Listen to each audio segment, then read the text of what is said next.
سر آپ کے خیال میں جسٹس بندیال کیا لیگیسی چھوڑ کے گئے ہیں اور آپ جو نئے چیف جسٹس ہیں ان سے کیا امیدیں رکھتے ہیں؟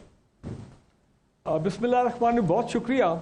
جہاں تک جسٹس بندیال صاحب کا تعلق ہے، دیکھیں وہ کافی ان کا ایرا جو ہے وہ کنٹروورشل رہا ہے، اور خاص کر 3 ایریاز میں جس میں لوگ بہت پریشان تھے۔ پہلا تو یہ تو ان کی کنفرنٹیشن اور محاذ رائی جو تھی سپریم کورٹ اور گورنمنٹ اور نیشنل اسمبلی کے درمیان، آپ نے دیکھا ہے وہ کتنے ٹینس دن جو ہے ہم نے گزارے ہیں۔ اس کے علاوہ وہ اپنے جو ورڈکٹس تھے خاص کر الیکشن کے حوالے سے، وہ اپنی ورڈکٹس کو امپلیمنٹ نہیں کرا سکے، تو وہاں پہ ایک بڑی کمزوری ہے جو وہ عوام نے دیکھی۔ اور تیسرا آف کورس کہ یہ جو انہی کے دور میں ایک ایسی ڈویژن آئی ہے سپریم کورٹ میں ججز کے درمیان جس کی جو پہلے کبھی نہیں دیکھی گئی، تو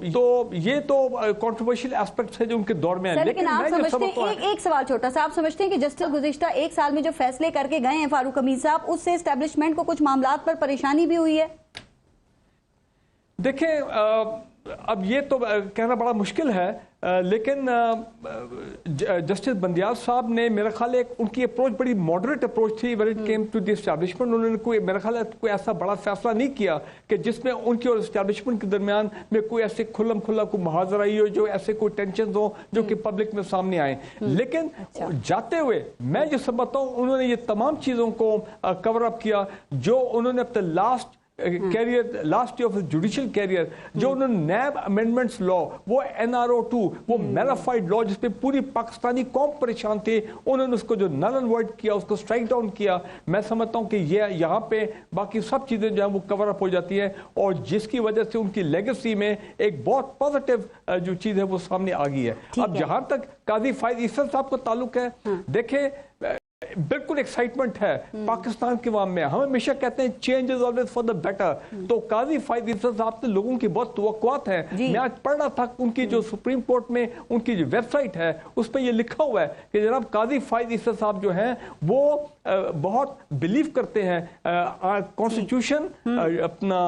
رول آف لا اور پبلک انٹرسٹ میں۔ تو ہم امید کرتے ہیں کہ فائز عیسیٰ صاحب، جو کہ میں ابھی ایک بات کہوں کہ وہ ایک non traditional approach, non traditional mindset والے جج ثابت ہوئے ہیں، کیونکہ انہوں نے کچھ ایکشن سے یہ ثابت کیا ہے کہ وہ ایک روایتی قسم کے جج نہیں ہے۔ جڑاوالا میں وہ گئے اپنی وائف کے ساتھ، وہ نیشنل اسمبلی میں فرنٹ رو میں بیٹھے تھے MNAs کے ساتھ، کنٹروورشل وہ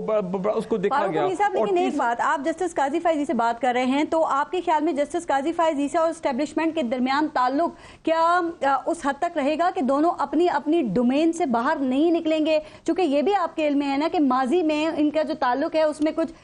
تلخی بھی رہی ہے، چاہے وہ فیض آباد دھرنا کیس کا معاملہ ہو، فیصلہ ہو، یا پھر سر ان کے خلاف ریفرنس دائر ہونا ہو۔ میں یہ سمجھتا ہوں کہ ماضی میں جو ہو گیا سو ہو گیا، جس میں آپ نے فیض آباد دھرنے کا آپ نے ذکر کیا، لیکن آئی ڈونٹ تھنک کہ قاضی فائز عیسیٰ صاحب وہ پاکستان کے حالات کو اس وقت سمجھتے ہیں۔ میرا نہیں خیال ہے کہ وہ بورڈ کو راک کریں گے، میرا نہیں خیال ہے کہ وہ ویوز کریٹ کریں گے جس سے خام خواہ ایک نئی ٹینشن کا دور جو ہے وہ شروع ہو جائے پاکستان میں۔ آئی تھنک کہ ان کی اپروچ جو ہوگی وہ بڑی بیلنسڈ ہوگی، اور وہ آئین اور قانون کے مطابق چلیں گے، تو آپ دیکھیں گے کوئی پرابلم کوئی نہیں ہوگا کسی کے ساتھ، ان کو کوئی نیب کے ڈائریکٹر انویسٹیگیشن چکے ہیں، تو یہ جو نیب کو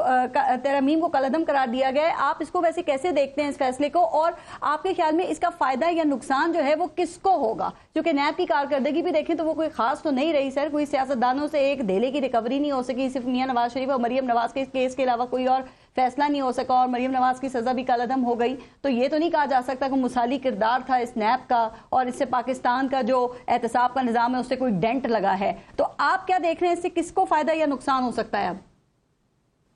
دیکھیں جی، یہ NRO2 سٹرائک ہونے کے بعد یہ جو نیب امینڈمنٹ لا ختم کیا ہے جسٹس بندیال صاحب نے، یہ تو اس پہ عوام میں تو اس کا بڑا اس کا پازیٹیو امپیکٹ ہوا ہے، اور بینیفیشری تو میں نہیں کہوں گا، لیکن اس میں یہ بات تو ہے کہ یہ سارے کیسز اگر کھلتے ہیں، اور یہ یاد رکھیں کہ اگر اس موجودہ نیب کا جو نظام، کورٹس کا نظام ہے، جو لیگل سسٹم ہے، اگر ہم اسی کے مطابق چلیں گے تو پھر کوئی فیصلہ نہیں ہونے لگے، جس طرح ماضی میں ہوا تھا جب افتخار چودھری صاحب نے NRO1 کو سٹرائک ڈاؤن کیا تھا 2009 میں۔ ہونا یہ چاہیے کہ جب تک سپیڈی کورٹس نہیں بنیں گے، اور یہ موجودہ نیب کورٹس پہ اگر ہم انحصار کریں گے، سپیڈی کورٹس بنائیں تاکہ یہ تمام کیسز اپنے منطقی انجام تک پہنچے جو کہ کیس اب کھلیں گے. اور میں سمجھتا ہوں کہ یہ ایک بڑی ہسٹورک اپرچونٹی دوبارہ گاڈ گیون اپرچونٹی ایک دفعہ ہمیں مل گئی ہے کہ کیسے لوٹا ہوا پیسہ جو ہے اس کو واقعی لیگلی اس کو ریکور کیا جائے. اور آپ نے دیکھ لیا کہ پچھلے 12 دن میں جو کریک ڈاؤن ہو رہا اس کے ریزلٹ جو آ رہے اور پلس جو کمٹمنٹ پاکستان اپنے آرمی چیف نے شو کی ہے. آج بھی میں پڑھ رہا تھا کہ جناب 1 روپیہ بھی جو لوٹڈ پیسہ ہے وہ ریکور کیا جائے گا.